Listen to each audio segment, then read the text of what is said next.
As a CEO, my wife is incredibly wealthy, yet she's always worried I'm after her inheritance.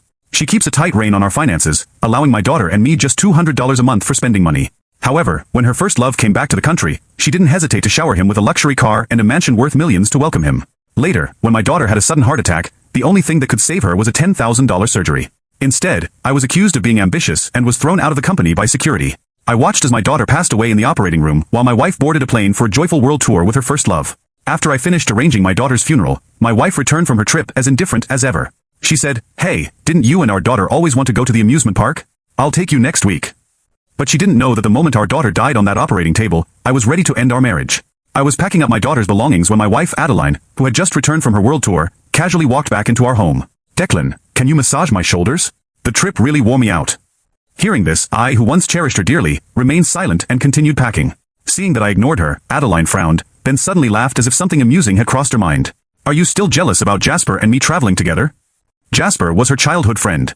Adeline had left our daughter, who was gravely ill, to travel the world with this friend, letting our daughter die on a cold operating table. Thinking about my daughter's eyes slowly losing their warmth felt like a dagger through my heart. Before I could speak, Jasper walked in, feigning innocence. "Oh, Declan, it's all my fault for dragging Adeline on the trip. But don't worry, it was just a trip, nothing more." He spoke lightly, yet they wore matching outfits and rings, looking like a genuine couple in public. Meanwhile, the wedding ring Adeline and I shared had long been discarded by her. Seeing that I still wouldn't speak, Adeline sighed, looking helpless.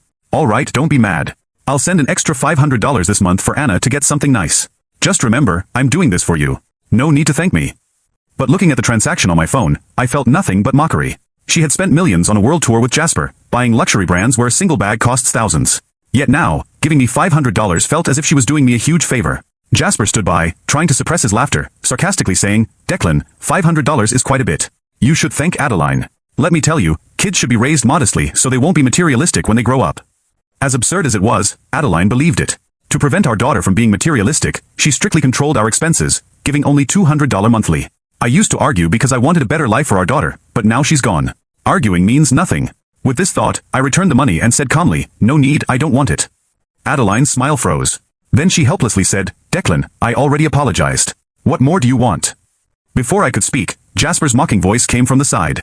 "I think he just thinks $500 is too little, right? Declan, not to be harsh, but with your greedy attitude, how can you be a good example for Anna?" He lectured me condescendingly. Hearing this, Adeline also looked at me with disappointment. "Declan, we've been married a few years, and you're already this greedy. In a few more years, are you planning to take over the shares and inheritance from my family?" Listening to Adeline's accusation, I couldn't help but laugh at myself. After all this time, this is how she sees me. But my silence to her seemed like guilt. The next moment, Adeline spoke with irritation. "Looks like Jasper was right. You're not a fit father. I'm doing this to teach our daughter resilience. If you keep this up and Anna turns out materialistic and greedy like you, can we still call this a family?" Looking at her seriousness, I found it ironic. Her so-called resilience was scolding me for asking for a little extra for groceries, accusing me of eyeing her inheritance. Even when our daughter scored high and wanted a small cake, she'd point at her, scolding, "So materialistic. At a young age, you'll grow up to be a gold digger. Your dad will spoil you rotten someday." Thinking of this, I was about to tell her about our daughter. "Adeline, our daughter is all ready." But before I could finish, Jasper suddenly cried out in pain at the door. The next moment, Adeline didn't even bother continuing to lecture me. She rushed to Jasper's side. "Jasper, what happened?" Jasper feigned nonchalance, waving it off. "Adeline, I'm fine. Maybe the long flight triggered my old back pain. I'm okay, don't let me delay your time with family." Hearing this, Adeline shook her head. "Your health comes first. I'll take you to the hospital now." Just before leaving, Adeline seemed to remember something, turned to me, and sighed. "Seriously, Declan, let's both calm down first. When I get back, we can discuss taking our daughter out next week." But she didn't know our daughter was gone, and I had no intention of waiting for her anymore. After gathering my thoughts, I took my resignation letter and went straight to the company to resign. On the way, colleagues pointed and whispered, "Isn't that Declan? How can he still show his face here?" Yeah, asking CEO Adeline for $10,000 last month and getting thrown out by security. With his salary, how many years would he need to earn $10,000? Ignore this clown, let's go.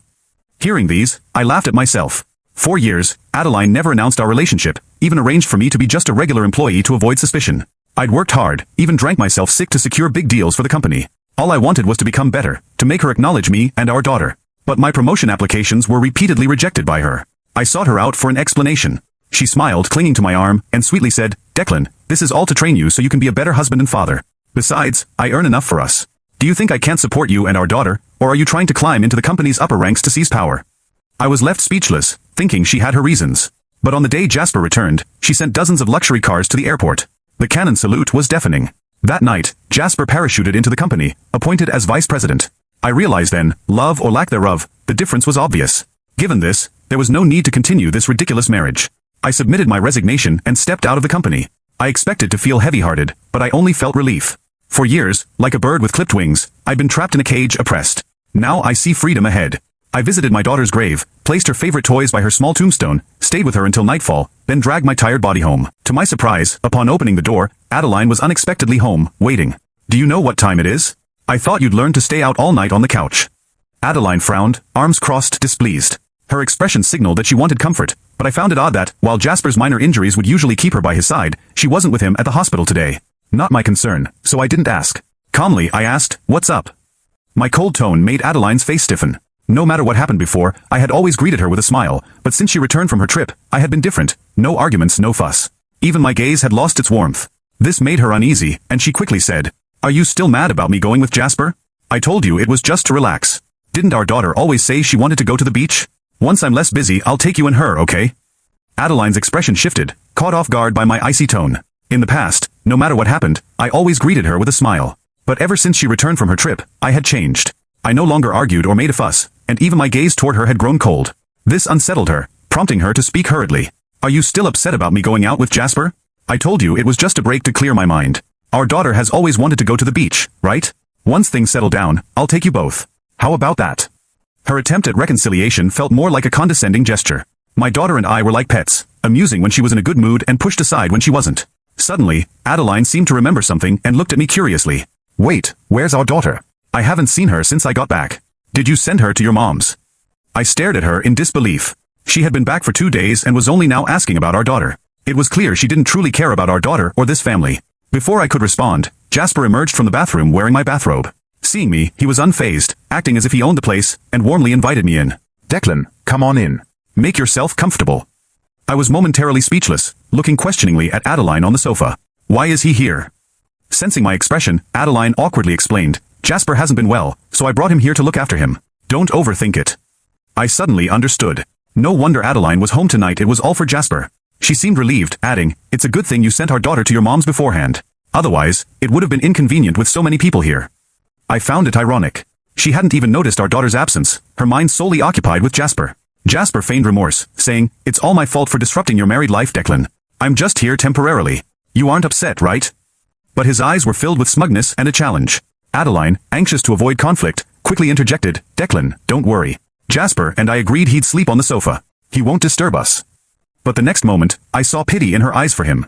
How could she bear to let Jasper sleep on a cold sofa? If I hadn't come back suddenly, she would have cradled him in her arms. Thinking of this, I said, "Since his back is bad, he shouldn't sleep on the sofa. He should sleep in the master bedroom." Jasper's face lit up with delight at my words. "Really? Declan, you're so generous." Adeline also breathed a sigh of relief. "Declan, I'm glad you see it this way. I was worried you'd be jealous of Jasper and make a scene." She thought I had matured and wouldn't argue over such trivial matters. I was leaving anyway, so why should it matter to me where he stays? As Adeline joyfully led Jasper into the master bedroom, I quietly packed my bags, ready to stay at a hotel. But as I reached the door, Adeline emerged from the bedroom and stopped me. "Declan, it's late. Where are you going?" I smiled faintly. "To give you and Jasper some space, of course." Upon hearing this, Adeline's expression turned grim, and she gritted her teeth. "What do you mean by that, Declan?" I already explained.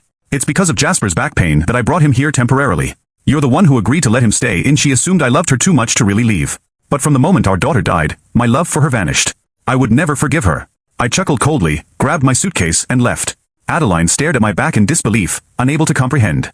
It wasn't until I got in the elevator that I heard her shout, "Go on. If you leave, don't come back." But she didn't realize I truly wouldn't return. She had lost me forever. At the hotel, I slept peacefully. The next morning, I woke up to dozens of missed calls, all from Adeline. The last call was half an hour ago. I was surprised she hadn't slept all night. "The master bedroom. What are you doing now? Don't you have any sympathy?" Her words were endless, but I found them amusing. I used to argue with her about Jasper, and she'd call me immature and unreasonable. Now that I was mature and didn't argue, she was unhappy again. Jasper pretended to sob. I knew Declan was still mad at me. "It's all my fault. I should just suffer on the street." His poor acting fooled Adeline, who then shielded Jasper. "Jasper, you're staying here today. I'd like to see who dares to kick you out." Crossing her arms, she coldly said to me, "You've grown bold. Go ahead, leave if you dare." She assumed I loved her too much to really leave. But from the moment our daughter died, my love for her vanished. I would never forgive her. I chuckled coldly, grabbed my suitcase and left. Adeline stared at my back in disbelief, unable to comprehend.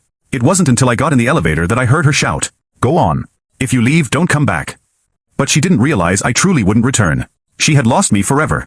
At the hotel, I slept peacefully. The next morning, I woke up to dozens of missed calls, all from Adeline. The last call was half an hour ago. I was surprised she hadn't slept all night. She used to tell me to be more tolerant and not argue with Jasper. When did she become so petty? When I opened the door, Adeline sat tiredly in a chair. Seeing me, her eyes immediately welled up. "Just because I let Jasper stay with us, you're leaving and quitting your job?"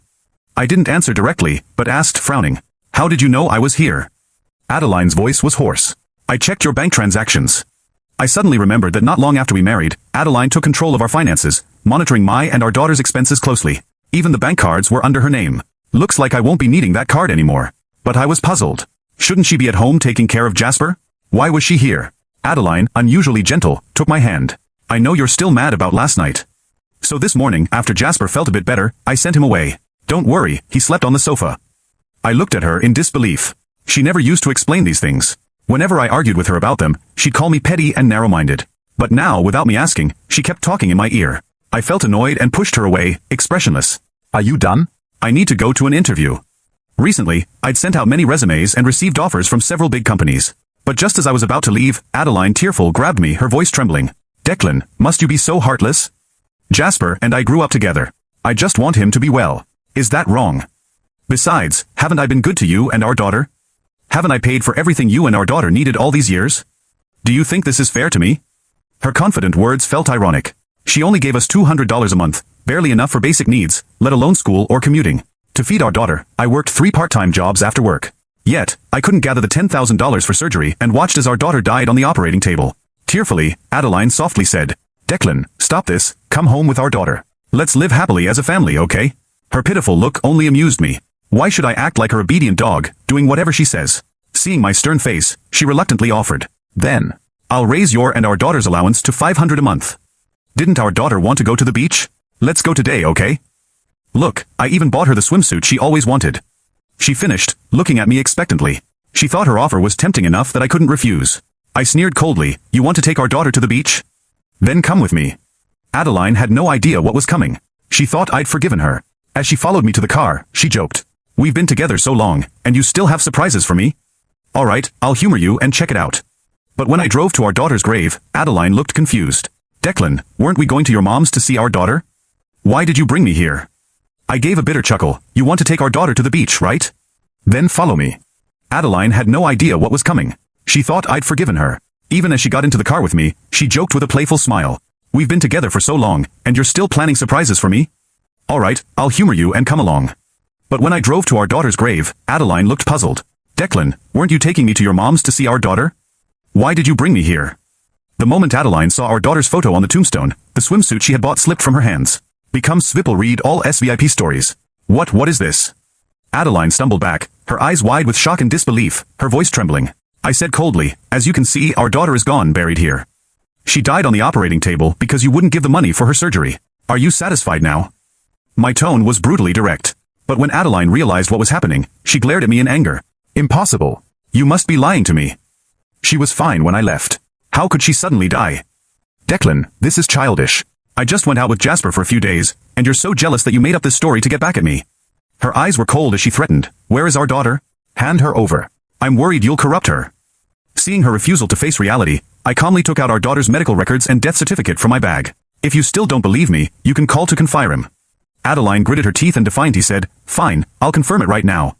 She dialed the hospital's number, but as she listened, her face grew paler. It was quiet around us, but I could still hear her conversation with the doctor.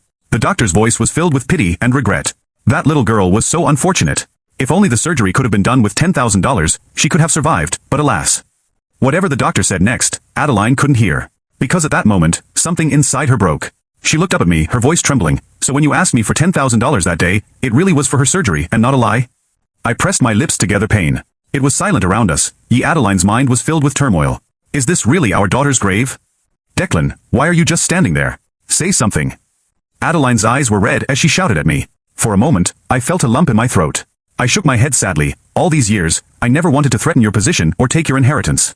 My biggest wish with our daughter was for you to love us a little more. So even when you only gave us $200 a month for living expenses, I never complained.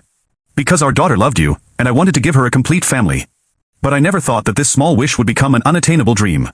Because of your narrow-mindedness, our daughter died. You are the one who killed her. By the end, I was sobbing uncontrollably. For the first time, a trace of panic appeared on Adeline's usually composed face. She rushed over and grabbed my hand. No, it's not like that. Declan, let me explain. I just didn't want our daughter to become materialistic. I didn't intend to hurt her, I didn't know. Get away. I coldly shook off her hand, feeling a raging fire inside consuming my sanity. Even at this moment, her first thought was to argue, not to repent at our daughter's grave. I felt our daughter's death was in vain. Adeline, let's get a divorce.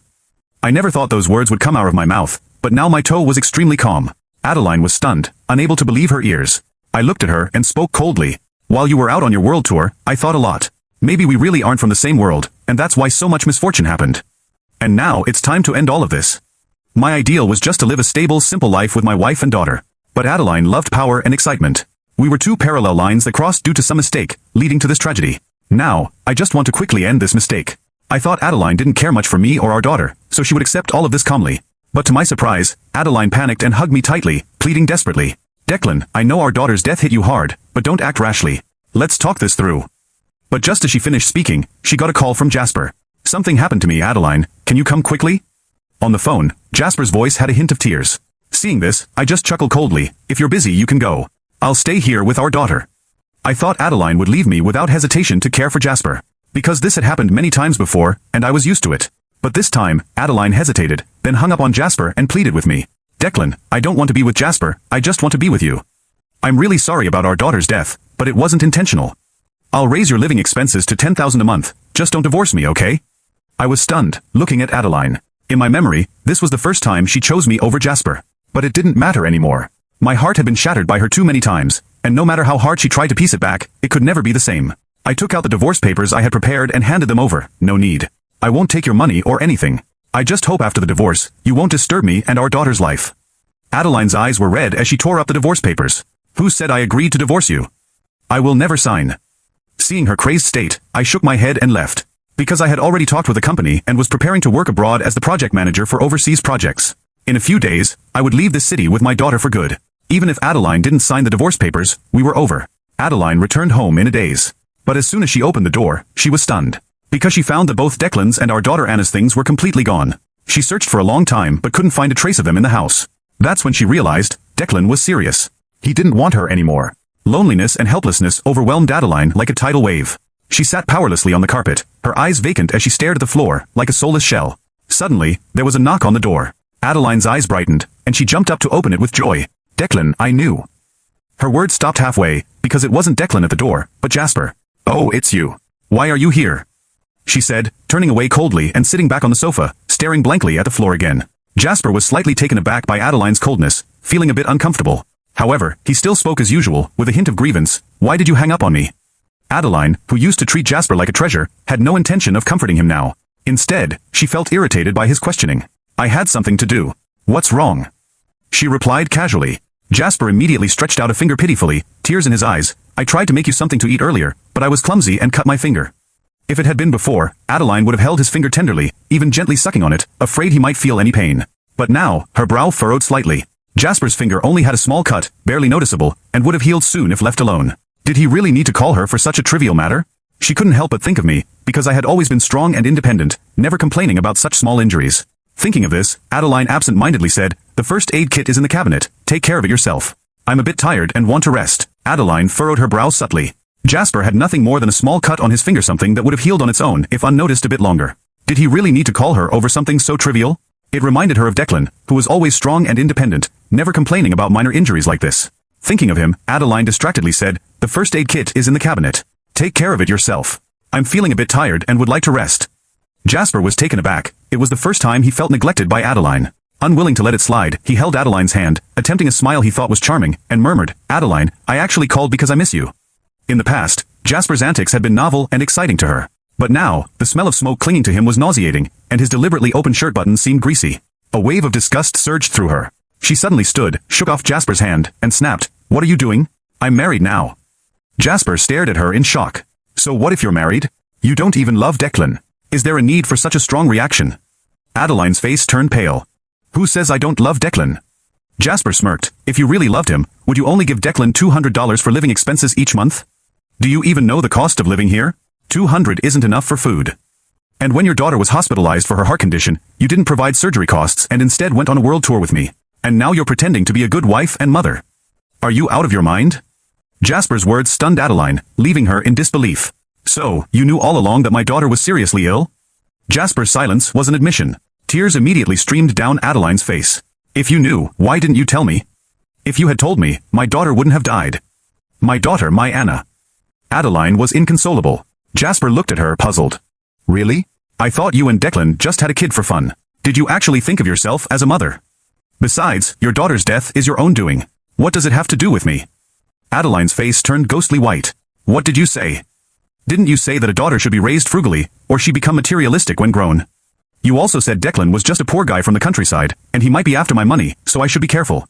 That's why I strictly controlled his expenses. I did all this because I believed you. Jasper laughed mockingly, lighting a cigarette. After a few puffs, he said nonchalantly, Are you an idiot? Don't you have your own judgment? You believe whatever I say. Also, I did say a child should be raised frugally, but I didn't expect you take it so far, giving just $200 a month for living expenses. Declan worked 3 part-time jobs after his regular job. Even your daughter went around collecting discarded bottles to sell for money to help out. Jasper's expression turned mocking. Do you know what other kids called your daughter behind her back? They called her a worthless rag, used and thrown away. Adeline was stunned, unable to believe any of it. Because I never mentioned any of this to her, she painfully murmured, Why didn't you say anything? If life was so hard for you and our daughter, why didn't you tell me? But she didn't know. I had mentioned it countless times. Each time she thought I was greedy trying to get more, and she rejected my requests outright. Jasper saw Adeline's reaction and looked at her strangely. Adeline, what's wrong? Didn't you always look down on Declan too? He's just a country bumpkin. Now that he's gone, you should be happy. Moreover, that daughter of yours was just a worthless brat. It's better she's gone. Less of a burden. Saying this, Jasper leaned closer with a malicious smile. Adeline, let's not waste time. Let's spend the night together. At that moment, Jasper's image in Adeline's heart completely shattered. The first love she had cherished for so many years turned out to be so vile and repulsive. And I, on the other hand, always centered my life around her, loving and respecting her. Seeing Jasper reaching out towards her, in a panic, Adeline picked up the scissors from the table and screamed, Get out! Get away from me! Jasper was startled by Adeline's hysterical appearance, retreating a few steps with a pale face. Adeline, have you gone mad? I'm not crazy. Adeline screamed at the top of her lungs. It's all your fault. You kept telling me to raise my daughter frugally, hinting that I should distance myself from Declan, and you even suggested I shouldn't pay my daughter's medical expenses. That's why she died on the operating table. She was so young. My daughter's death is all your fault. Give me back my daughter. Adeline's emotions grew more intense, finally lunging at Jasper in a frenzy. Jasper couldn't dodge in time, and half of his face was instantly pierced by the scissors in Adeline's hand, blood gushing out. Damn it, you're crazy. You lunatic. Jasper cursed as he was terrified by the frenzied Adeline. Not caring about the hideous wound on his face, he scrambled away. And Adeline sat amidst the blood, tears of regret streaming down her face. She immediately dialed my number, but all she got in return was the busy tone of an unanswered call. She messaged me, I'm sorry. I really know I was wrong. Can we talk? But as she pressed send, the red exclamation point taunted her. At this moment, I was at my new company, discussing an overseas assignment with my new boss. The boss was also a strong woman, but unlike Adeline, she was mature and decisive, with eyes as gentle as water, exuding the charm unique to mature women. She was pleased to see me and patted my shoulder, saying, Great, the company just expanded its market overseas, and we're in need of a technical talent like you. But according to the information I have, you've been working as a regular employee in a small company for the past few years. Isn't that a bit of a waste? To her query, I simply smiled and replied truthfully, I used to work under my wife, but I've come to my senses and am preparing for a divorce. She paused for a moment, then offered comforting words like a seasoned advisor, losing you is her loss. Work hard here, and I promise within half a year, you'll achieve financial freedom. We had a pleasant conversation and were about to arrange dinner together. Unexpectedly, right at the company entrance, I saw Adeline. Adeline looked disheveled, her hair messy, and her makeup long ruined from crying. Seeing me, she ignored the stares of others and rushed into my arms. Declan, I'm sorry. I was wrong. I shouldn't have been so narrow-minded. I've come to my senses. I won't limit your spending anymore. I'll give you as much as you want. Please come home with me, I'm begging you, okay? I thought I had made myself clear, but she continued to cling to me. I coldly pushed her away and repeated firmly, I'm sorry. We're getting a divorce. I don't have feelings for you anymore. Please don't disturb my life again. Seeing my distress, my boss stepped in to help. Ma'am, I don't know what happened between you and Declan, but since he's said this much, perhaps it's best to leave each other with some dignity. Unexpectedly, Adeline shouted hysterically, "This is between my husband and me. Who are you to butt in?" Seeing her unstable state, I was worried she might accidentally harm my boss, so I stepped in front of her and said coldly, "Adeline, we're already separated. Watch your tone, or I'll call the police." Adeline stared at me, dumbfounded. "You're yelling at me for a stranger? Is it because of this woman that you want to divorce me?" She deliberately shouted loudly, attracting a crowd of onlookers. Some people, unaware of the situation, started pointing fingers at me and my boss. Seeing this, she seemed to gain confidence and threatened me, "Declan, if you don't come back with me, I'll expose this and ruin your reputation, making it impossible for you to find a job." She thought this would make me obediently return with her. But I just laughed mockingly. "Adeline, don't be naive. You claim to love me, but where were you when my daughter and I couldn't afford lunch? When she couldn't pay her school fees, when she was lying in the operating room in agony, where were you? The only person you ever cared about was yourself." Seeing the situation, she seemed to muster some nerve and warned me, "Declan, if you don't come back with me, I'll go public with this and destroy your reputation. You'll never find a job again." She assumed her words would make me comply and return with her. But I just gave a derisive smile. "Adeline, don't be so naive. You say you love me, but where were you when our daughter and I couldn't afford lunch? When our daughter couldn't pay her tuition, and when she was in the operating room, suffering in pain, where were you then? You've only ever cared about yourself." Adeline seemed to lose all her strength and sank to the ground, still murmuring, "No, Declan, I love you and our daughter." I shook my head. "No, that's not love, it's just control and possessiveness. The only thing I can do for our daughter is to completely free her from your grasp." With that, my boss and I left without another glance at Adeline. While having dinner with my boss, the video of my confrontation with Adeline at the company entrance went viral as a trending topic. The comment section was filled with criticism against Adeline. Meanwhile, Jasper, now disfigured, publicly accused Adeline's company of illegal activities and tax evasion, demanding hefty compensation. Rumors spread quickly. Within minutes, Adeline's company's stock price plummeted significantly. My boss asked me how I felt after seeing the news. I was silent for a moment, then smiled. "Right now, I just want to work hard, earn money, and start a new life abroad with my daughter." My boss gave a knowing smile and suddenly handed me a document. "Want to take a look?" Curious, I opened it and found it was a transfer agreement for an overseas luxury cemetery, worth at least $1 million. I looked at my boss in surprise. He calmly said, "This is a reward for your dedication to your daughter. I hope you won't disappoint me." At that moment, words couldn't express my feelings. I could only work hard to repay my boss for his kindness. 2 days later, I went to the airport with my daughter's ashes. Unexpectedly, just before boarding, Adeline appeared at the airport and spotted me in the crowd. "Honey, let's go home together. I'll give you all my money." She pulled out a small card from her pocket, nervously handing it to me. But it wasn't a bank card, just a piece of colored paper. Her eyes kept darting around, as if she was afraid of something. I was startled by her mental state and stepped back. The next moment, a group of psychiatric hospital staff arrived and restrained Adeline. "Sorry, sir, due to our oversight, the patient got out. I heard her daughter died, her husband left her, and her company went bankrupt. She owes a lot of money. She's quite pitiful." The doctor sighed while escorting Adeline out of the terminal. Watching them leave, I didn't feel sorry for Adeline at all. She brought this upon herself.